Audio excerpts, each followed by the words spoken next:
Welcome to the Special Ed Strategist podcast, where we strategize all things special ed.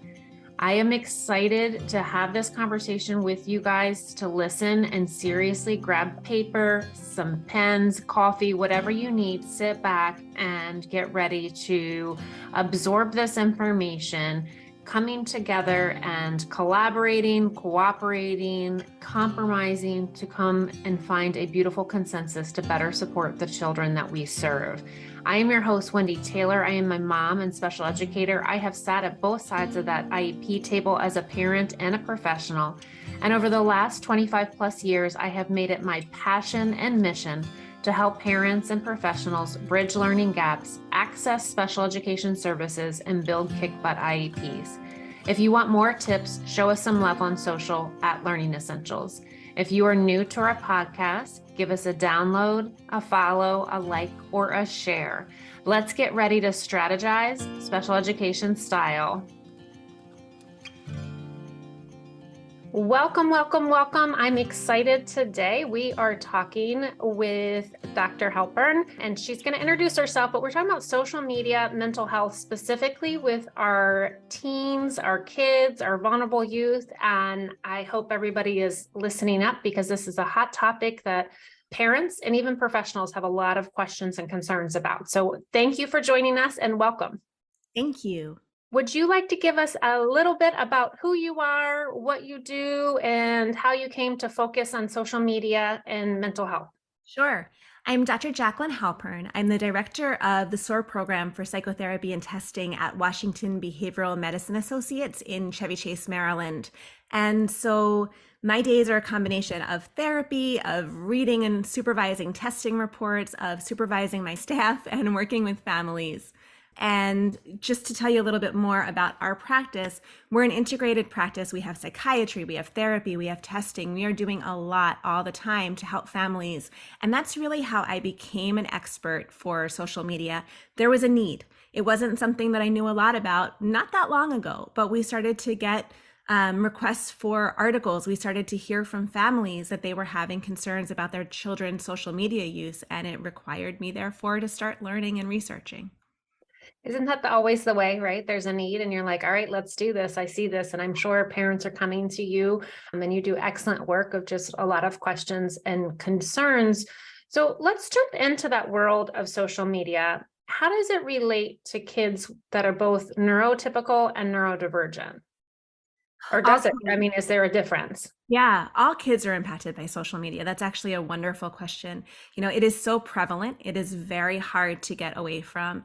And even though most of the social medias have an age limit where you're not supposed to join before a certain age, kids are getting on at all ages. And even things like YouTube are technically social media. So we have little ones, really little ones, watching videos at young ages. So all kids are impacted. The way that their brains are impacted may vary based on whether they are neurotypical or neurodivergent. We actually see some more positives with our neurodivergent kiddos in terms of allowing them to jump on and have a space where it might be easier for them to interact without having that face-to-face interaction, where they can stop and pause and think more about what they want to say and how they want to say it. The screen kind of creates just a lower anxiety in them that makes being who they are come to life. And also, you know, they're able to find their passions and their interests in others like them in a way they may not in their day-to-day social interaction. And in many cases, this is very regulating. Going into the screen, this is social media, but you know, screen time in general, video gaming. A lot of these kids, their sensory needs are really met by being on the screen. At the same time, those neurodivergent kiddos may be more vulnerable to screen addiction. They may be more vulnerable to cyberbullying. And so while there are benefits, there are also risks. And that's the same for our neurotypical kids. There are benefits and there are risks to getting on that screen. So how do we start the conversation about social media with our kids? So like any conversation, the earlier we start, the better, you know, around these hard topics. If we start with a little one, you know, you can watch, I'm going to watch with you. I'm going to find that video for you and turn it on. If an inappropriate ad pops up, it's, you know, oh, I'm going to turn that off. Let's not watch that. Sometimes these things that come up, they're not things that are for kids. And it's starting early with something like that, and then moving as our kids get older into really explaining what those dangers are. That there are people out there who may want to take advantage. There are cyber bullies, that we leave a digital footprint with everything that we do. Things don't just disappear, even if we think that they do. That the content on social media may not be accurate. We might be looking at false news, so to speak, or very polarized content. And we have to start telling our kids, very early on what this may look like, and then building at an age appropriate level. And if I may, I have a question, and I don't know if you may have the answer or not. So when we talked about neurodivergent kids, and you said that it was provided a space for them to kind of be more social, have a pause, and be able to interact, is there any correlation of that then being able to transfer to face-to-face, like in real life, these skills, or it may be too soon to know? That's a great question. I haven't specifically seen research on that. There is a huge world out there. So, I'm talking specifically, I should say, about autistic kiddos when I say this, but where they can find other autistic individuals and autistic adults who have been there and experienced, and who really can become mentors if they're in a space where they can guarantee safety and where parents can help them guarantee that safety. And, when that's happening, if kids are starting to feel connected, if they're starting to feel confident, what we know in general is that self-esteem will start to translate. If they're less anxious and less depressed because they have a sense of well-being and a sense of who they are, and they feel a part of community, that's likely to transfer over. But I haven't seen any direct research on, if they're socializing on social media, does that then carry over directly to real life interactions? I was just curious. So can you talk a little bit about the dangers? You've kind of mentioned them, but then how do we get our kids to understand these dangers? Because, we're the parents, and according to our kids, we don't know anything. So how do we get them to, start to understand that, yes, there's some great positives, but then there's also some dangers? Yeah. So, you touched on something that actually we kind of joke about it, but our kids kind of think we don't know anything. And when it comes to social media, we might not compare to them. When it comes to screens, we might not compare to them. We generally grew up in a completely different generation where we didn't have this. And so a lot of times our kids are more screen fluent than we are at a very, very early age. And so they may know more about each of the social media platforms. They may know more about what's going on. They may even know how to trick us, because often that information is out there and easy to find, and they're finding loopholes. And so what this really comes down to more than anything is building a foundation of trust. So in our practice, one of the things that we always highlight is starting as early as possible to build trust with our kids and to create a foundation of, I'm here for you, to really use attachment as a foundation for connection. And when our kids trust us, when they feel seen, when they don't feel like they're going to be judged or get punished for every conversation they have or every mistake that they make, they're more likely to listen to us in general. If we're not simply trying to control them, if we're not punishing them, if we're not judging everything that they do, when we come to them with a concern, they're a lot more likely to take it seriously. So this isn't social media specific, but we really want to help parents create that foundation of trust, to move away from, okay, you did something wrong, I'm going to punish you, or to jump to a quick conclusion, or to offer a judgment on their child's behavior, but rather to say, come talk to me. Let's problem solve together. If there's something happening that's a concern in the house, let's sit down and talk. Let's figure out a solution that works for both of us.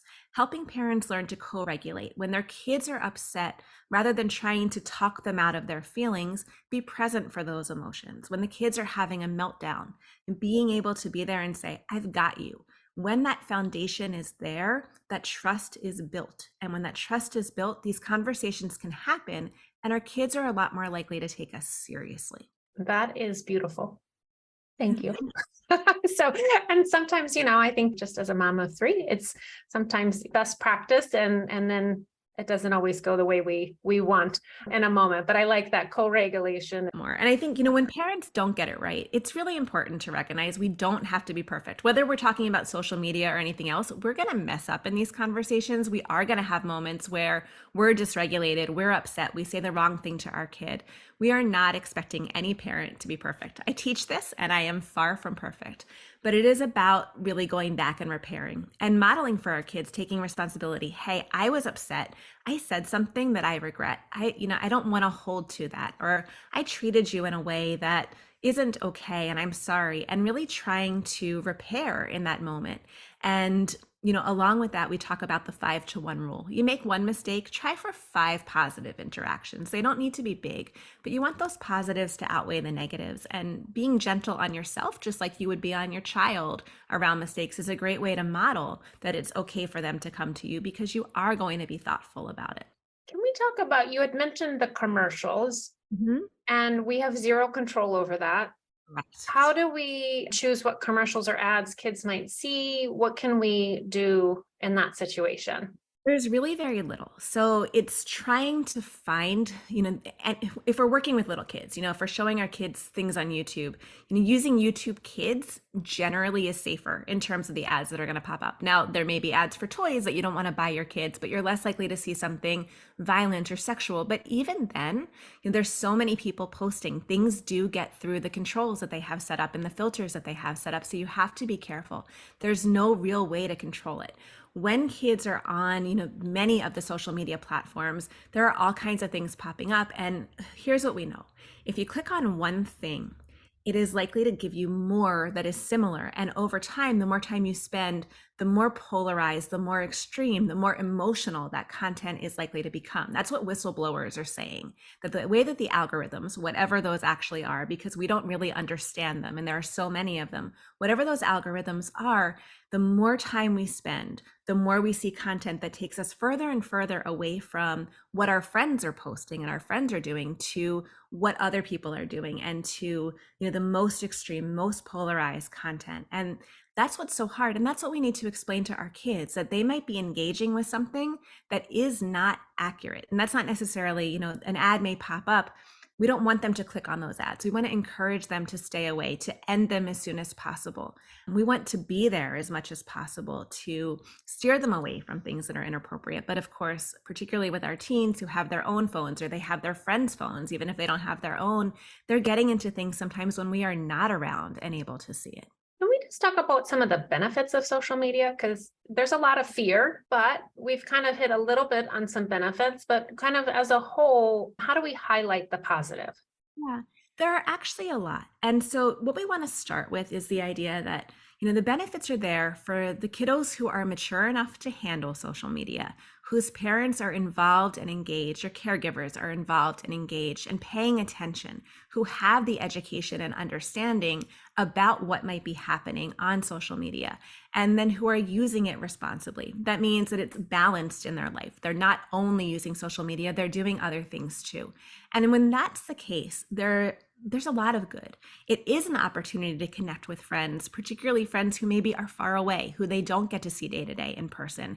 It's an opportunity for them to find communities of shared interests. This is particularly true, for, let's say, our LGBTQ youth, who really need to find a community of support, or our neurodivergent youth, depending on what that diagnosis may be, what that need may be. They can find others like themselves. This can help people find areas of interest and passion. They might discover new hobbies, or they might be able to find others, with similar hobbies, who can really be, role models and kind of co-conspirators in creation. And that's the thing, who will help them build their ideas and build their identity in a positive way. Social media can be a great place to experiment with who you are and to put out ideas and creativity and share what you've built in this world, whatever that may be. It may be an opportunity to connect with political views that are like your own, and to, protest if you're concerned about something in a relatively safe way. There's a lot of good that's out there in social media. It's an opportunity, to help people. One of the ways that I've used social media, and my friends have, is you have a lost pet in the area. It's a great way to share and say, hey, keep your eyes out for this pet. That's a wonderful use of social media. So there are those things out there that are very positive. It's a way to learn. If you can access healthcare information that maybe you're not so comfortable talking to your parents about, particularly maybe in a rural area where you don't have access to all different kinds of healthcare, being able to find those communities and those groups, again, with the caveat that you have to make sure it's actually accurate and not inaccurate. And that's part of what's so hard. How would a group find their group? Like how would a How would a child find their group? Mhm. Yeah. So, the good news is it's very easy to search, and the bad news is it's very easy to search, right? So, if you're interested in something, you can start kind of finding, you start Googling, or you're in the social media and you type in an area of interest, you're going to get a whole bunch of groups that pop up. And so, as parents, then we want to go back in and we want to help our kids figure out, okay, what groups are appropriate for you? And if we've set that stage for the conversation, what we're hoping is that we'll sit down with our kids. And this is something that we can really encourage with them or even require, that they're using social media not locked in their room, but rather in a shared space, that computer or those webcams are in a shared family space. And so you're seeing what your kids are doing and you're sitting with them and saying, okay, you want to find a group around this area of interest. Let's look together. Let's read the group guidelines. Let's see what people are saying. Let's see if this is an appropriate group. Often also once you have a group of friends, you can see if they're trusted friends, who are they following? What are they doing? And that also helps to build, but those risks are always there. And so even with all of those positives, we have to have in mind, it could go wrong very quickly. When does support become helicopter parenting with social media? And can we overdo it as a parent? That is a great question, and I don't think it has a particularly easy answer. I really encourage parents to monitor their kids' social media use, but to be transparent about it. Where it really causes a problem is if we don't tell our kids, hey, we're checking your devices. Hey, we have parental controls on. Hey, you're not going to be able to download an app without getting permission from us first because we're going to get an alert, or we have Bark or some other parental control that's going to flag certain words, or, we're going into your accounts and looking at them. We're following you, on your different accounts. It's important to communicate to our kids what we're going to be doing, and even again to include them in that dialogue where you're deciding what is this going to look like, because then it's something that's collaborative. It's not just us standing over our kids. And what's hard is no matter how much we actually helicopter parent with social media, our kids go other places. So even in a household where there is none, our kids might access it on their friend's phone, or they may find a way through the different safeguards on the school computer, and they may get to the social media. So in some ways, saying nothing, you can't have anything, may actually encourage them to do more behind our back. Whereas if we collaborate and we find a plan that works for our individual family, we may be more successful. How do we model as parents that healthy online presence? This is so key. Our kids are looking at what we do, and ultimately that probably matters a lot more than what we say. And so there are a bunch of things that we want to model. Kids have fear of missing out, and that's one of the things that becomes dangerous for them on social media, is the sense that, everyone else has more, everyone else is doing more, everyone's life is happy. And they're not recognizing that, every other kid is also taking, 50 photos before they post it online, or they are using filters to make their bodies or their faces or their clothes look different. Same thing with celebrities that they might be following, or the kids, don't realize that the other kids are only posting, or other people that they follow, the good parts of their life and the highlights, which may have only been a moment in time. And parents, we can change that for them by being a lot more real, by putting a photo that isn't perfect, by sharing, moments of happiness and moments of sadness, moments of joy and moments where we're struggling and maybe looking out, to our friends for some help. So if we're careful about what we curate or not curate in this case, that models it for our kids. There's also, what are we saying? Are we putting ourselves down? Are we, worrying so much about our body image that we're teaching our kids to do the same? Are we, being aggressive in the language that we're using? Are we being provocative in the language that we're using? We want to follow our kids and have our kids follow us. And just like other areas of our life, we want to make sure that what we're showing them through our own behavior is what we would like to see them do. The other way that we can model is by modeling good screen use in general. So having balance in our own lives, not having our phone at our side every second, having times in the day where we all as a family put the devices away and tune into each other, doing activities as a family where the phones or the other devices are not present, getting out, getting fresh air and movement. What we have seen over and over again is that exercise is very protective against mental health concerns involved with screen and social media use. So as a family, getting out and exercising. We also know, as I've said a few times, that balance is key. So making sure, that you're not only using social media, that you're not only on your phone all day, but that you're getting up and interacting with people in person. And that was harder during the pandemic, of course, that you are, going out and doing things in the world, real things in the world. And, that we are potentially putting away or locking away devices for the whole family at night to model good sleep hygiene, which is also so key. So those things that we do every day set the tone for what our kids do. So that just kind of brings us to our topic in terms of social media and mental health. And, you talk about a curated feed for our kiddos and even for us. And so I think it's really easy for adults and even kids to get in this trap of everybody's life is perfect. It's easy. It's this, it's that, whatever that loop may be. And even now, just how there could be a party and then it's on social media and maybe you weren't invited, right? So how do we mitigate some of that as parents? How can we kind of build that self-esteem within our kids when it's everywhere? It's so hard. So this is one of the keys, right? Social media is there all the time. It doesn't go away. And what we're seeing in all of our kids is that, that they want to go, and that's how they're measuring their popularity. That's how they're measuring their success. They want to go on and see, how many likes do I have? How many follows do I have? How many comments do I have compared to other people? And they're worrying about, if I post this, are people going to like it? Are people going to respond to this? And this is really hard. Or again, that fear of missing out, okay, I might have missed this party, or they look like they were having fun. I wasn't included.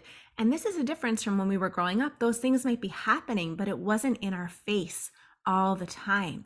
And the hard part is there's not an easy way to mitigate those difficulties. It's going to happen, but this goes back again to creating that safe space for our kids to come to us when this is happening, when they are hurting, when they're feeling left out, that they know they can come, they can talk to us. We're going to help them work through those feelings. We're going to help them, figure out, how do I want to handle this? What am I experiencing right now and why? What's it like to be left out? If they're feeling lonely, how do we start to help them build a sense of community? If they're feeling, that they're not included with their friends, how do we find them, some other friends or some other interests that could potentially build friends in their day-to-day life to get them, feeling more confident? There's not a super easy answer to this. And, along with this, what we find is, because of that need to check, because it's there all the time, kids are often they're walking away, and this happens to us as adults too. They're walking away from social media and they're feeling anxious. Their cortisol levels are building, and then they go back to the social media, and especially if they hear a ding or they get a like, and that the dopamine rises and it feels good, and then they walk away again, and that anxiety, what are people saying? What are they doing? Am I missing something? Is there? And that creates such a negative cycle that can lead to a very high level of anxiety, that can lead to depression for kiddos if they are not, getting the attention that they would like to get there. And so this takes us back to building a life outside of what's happening on the screen.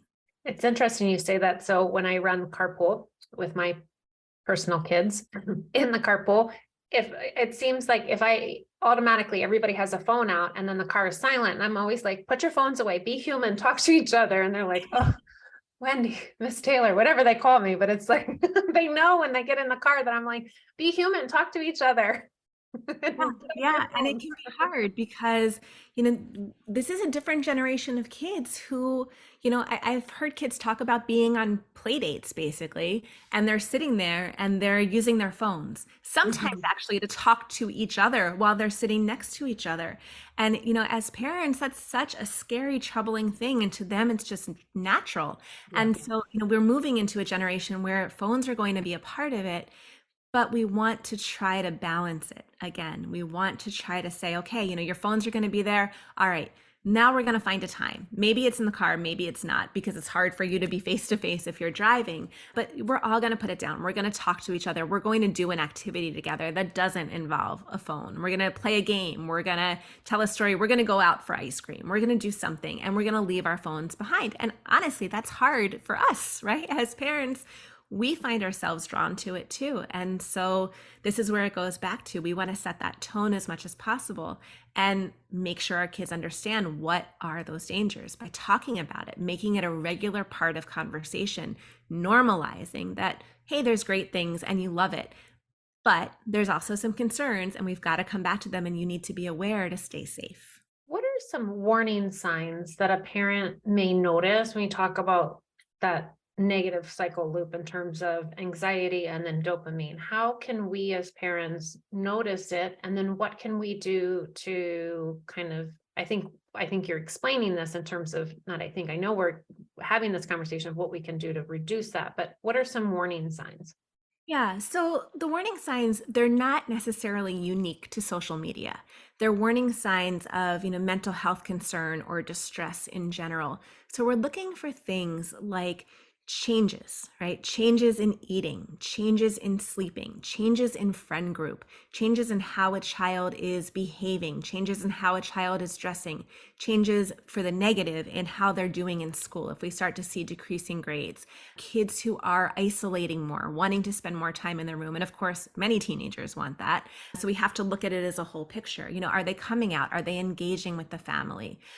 Looking for signs perhaps that they're getting more and more anxious. They can't sit still. They're running to their screen over and over again, and they're having more trouble than they ever did before separating from it. And that's tough too, because many kids have trouble separating, but an increase in that difficulty.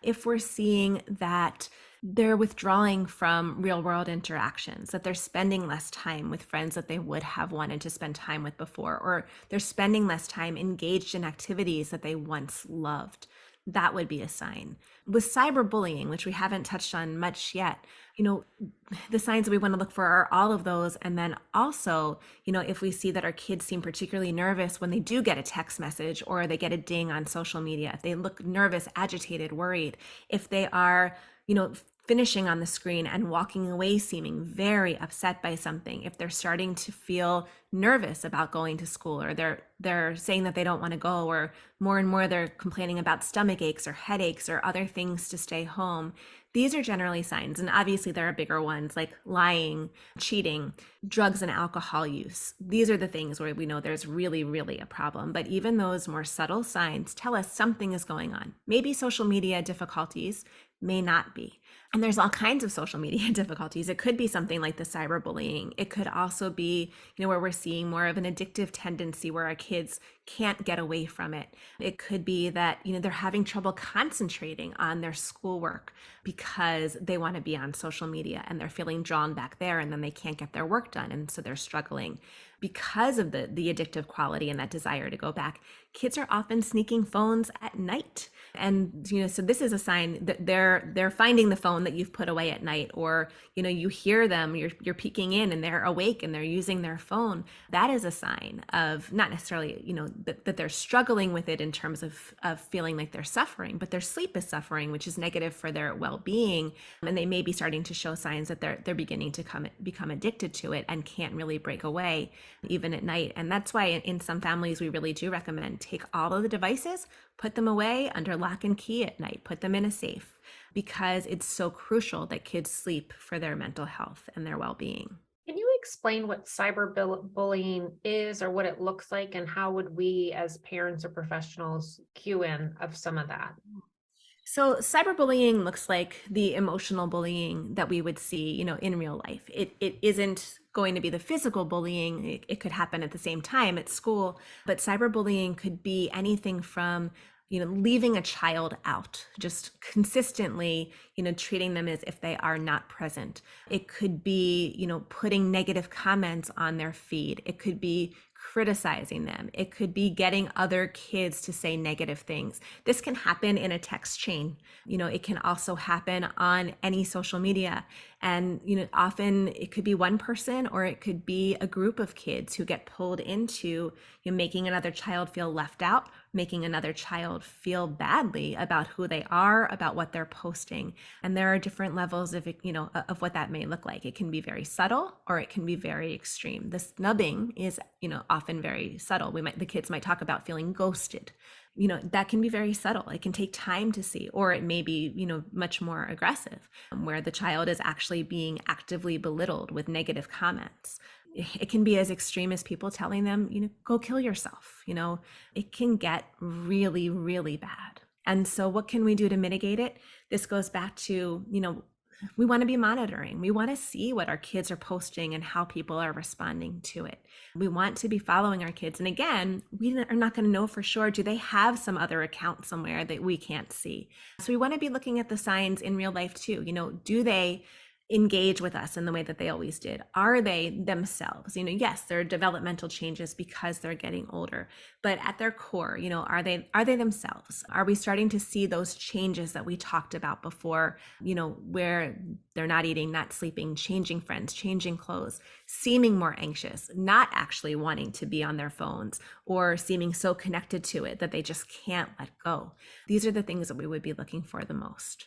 Can we as parents work with other parents to kind of help this? And what would that look like? Yeah, that's a great question. So, anytime we can have a network of support for our kids, it's great, because, maybe we don't see something, but another, your kid has a friend and their parent who you've gotten to know sees something, and they can pick up the phone and call you and say, hey, Wendy, I'm really worried. I saw this and I wanted to give you a heads up. So having that network of support, be it, teachers or other community members or, other caregivers who we get to know, and, we know our kids and we know their friends, and we're talking to each other to say, let's keep an eye on this. Let's see what we're seeing. If you're monitoring your kids' text chains and you see another child, talking about self-harm or suicide or sex or anything else that might be a concern, eating disorder type behavior, being able to flag that and reach out to the other parents or the school if you don't know the child, to say, hey, I'm worried about this kid. And the more people you have who are doing that and talking to each other, the better, because that's more safeguards. Those are more people with their eyes on the kids having those conversations and being watchful. Have you seen success, or what does that look like when a family has reached out to the school? It depends very much on the school. I've seen schools really rally to help, and I've seen the opposite. And so it's not universal. I know that there are schools that are starting to teach about digital safety as early as kindergarten and first grade at an age appropriate level. And, that's wonderful. And they're having the conversations there. And that's great, because the more the community is educating kids and normalizing, like, hey, you need to be aware of this and this and this and this, that there is content that could be sexual, that there is content that could be violent, that there is content that could try to pull you in, to self-harm or harm others, or to behave, in ways that are dangerous to yourself and others, that there is content, that is pro-eating disorders. These are some of the big, very scary things that are out there. If the schools are teaching that, that's great. If we see a cyberbullying situation and we let the school know and they intervene, they, start to put in whatever bullying program that they use in school, if they bring that into, okay, if this is happening, on the internet, if this is happening in text messages or in social media, we're going to intervene as well. And the kids know that. That's another thing that is kind of making them pause and stop and, say, maybe I shouldn't do this, or helping them feel supported. The problem is, and we know this, right? There have always been bullies, and there likely always will be. And so we go back to, we have to talk to our kids. We have to teach them, how to treat other people so that they are not the bully. And we want to teach them the dangers of what they could do to another child if they behave in this way. And then if they are being bullied, we want them to be able to come to us because we've created that sense of safety. And, maybe they're more comfortable with the school counselor. Maybe they're more comfortable with their therapist. Maybe they're more comfortable, with a member of their religious community. We don't know who that person is going to be, but the more safe people in their life that they might be able to go to, the better, because we can't stop these things from happening. We can help our kids learn how to manage them and know that they have a support system around them in order to manage it once it happens. How can we have a conversation with our kids to be in tune with their feelings more so that if something's coming up, whether it's anxiety, it's depression, it's whatever it is, it does correlate, right? Social media and that mental health. And that's why we're talking today. How can we as parents kind of set the stage of bringing in that feeling of mental health, and what does that mean? And what does that look like? And keeping that conversation open so that our kids feel comfortable coming to us and being like, I don't feel good, or whatever that looks like for them at that age. So that's a great question, because kids are so different in their willingness to talk about feelings. Some kids will talk about feelings all the time. Some kids do not want to talk about them at all, right? They don't want to talk about their day. They don't want to talk about anything. Even And within a household. even within a household, you can have Mhm. different personalities.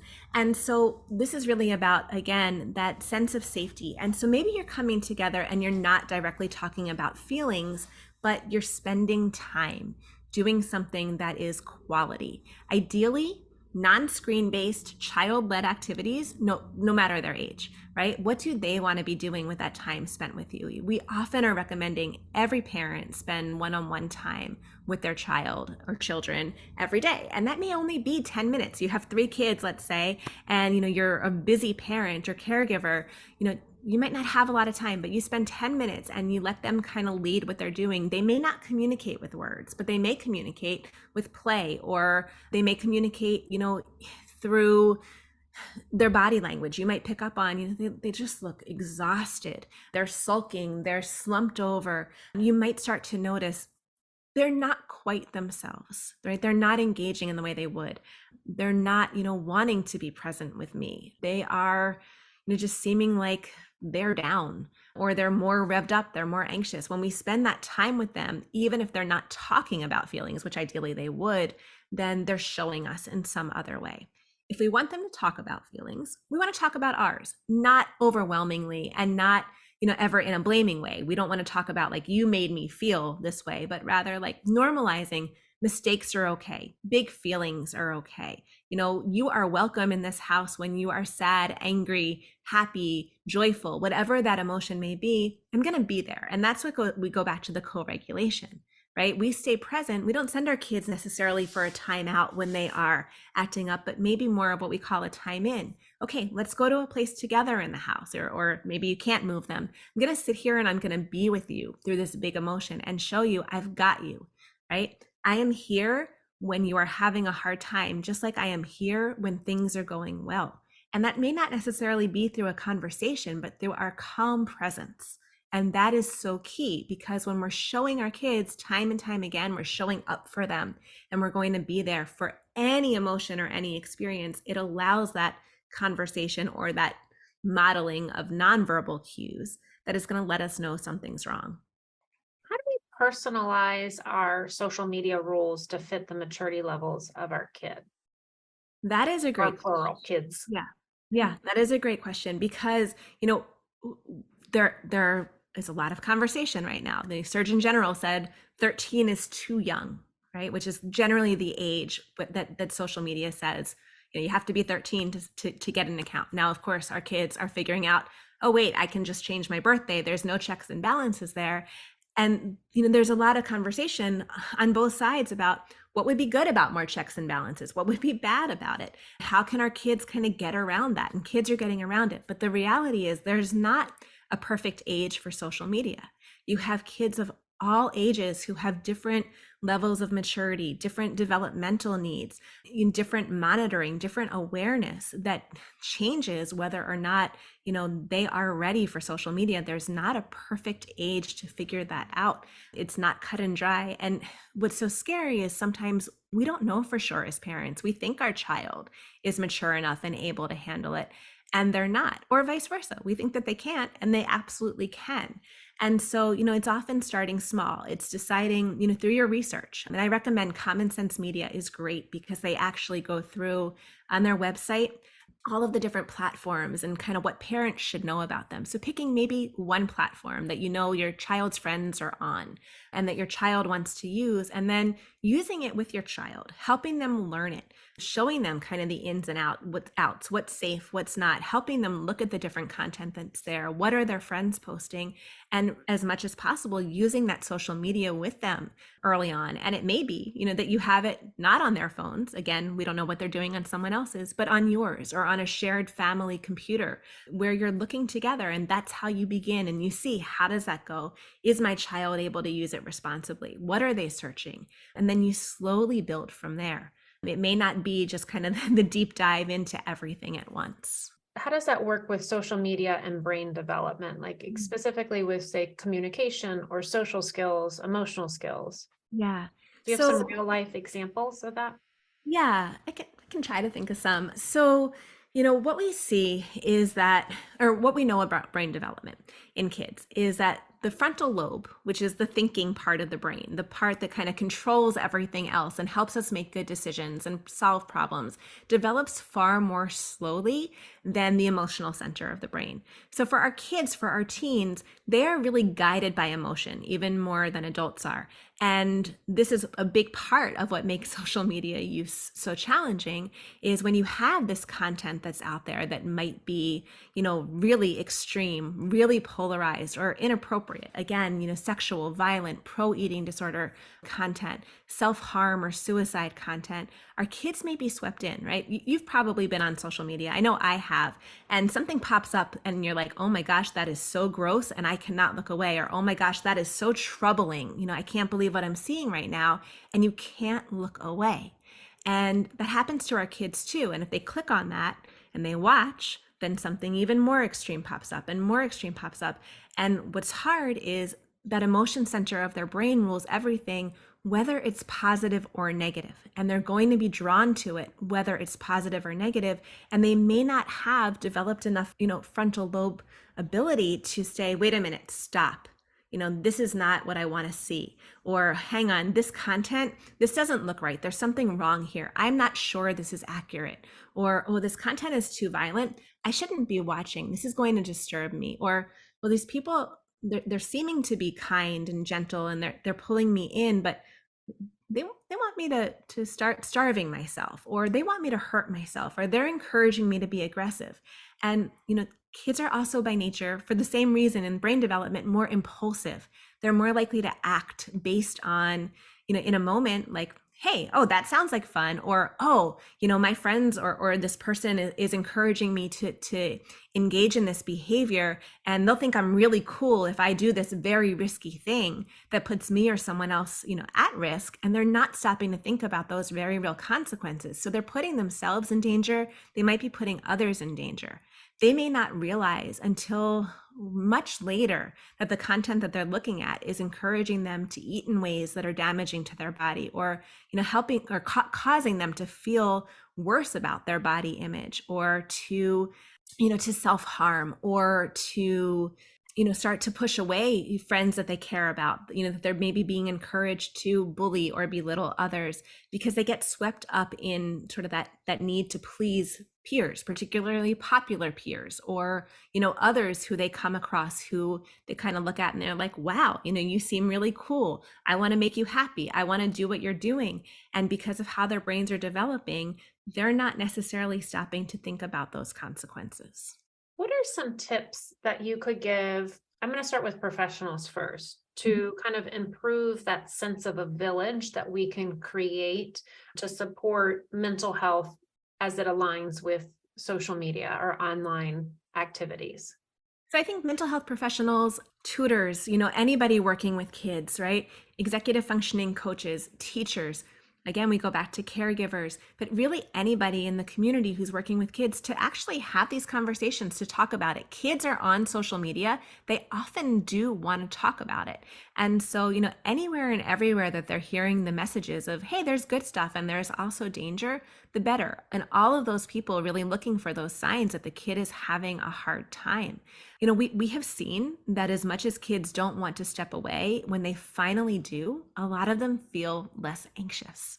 At the same time, there are a lot of kids who feel like their entire social media use is very, very positive. And often those are the kids who have a lot of balance in their life, who are interacting more with friends or within their areas of interest. And so, everyone working with our kids can kind of get a pulse on that. What are you doing on social media? What are you looking at? What are your friends doing? Maybe your kid doesn't want to talk about themselves. Maybe that's too intense, but what are their friends doing? They may talk about that. What's going on with them? You can get an idea of who your child is or who somebody else's child is if you're working with them, as a professional, by those conversations about their friends and what friends are doing and what they're concerned about with their friends and what they wish they could do that their friends are doing. That gives us a lot of insight into what might be going on in that world. That's great. That is great in terms of flipping it, in terms of what are your friends doing? What do you think about that? What are some tips then for parents? I'm not sure they're particularly different than what we've already talked about. For parents, it really is starting the conversations as early as possible. I really encourage parents to pay attention to, recommendations that are coming out on screen and social media use from trusted sources. It might be Academy of Pediatrics. It might be APA, psychology. It might be looking at Common Sense Media and their updates all the time. I encourage parents to research the different parental controls that are out there.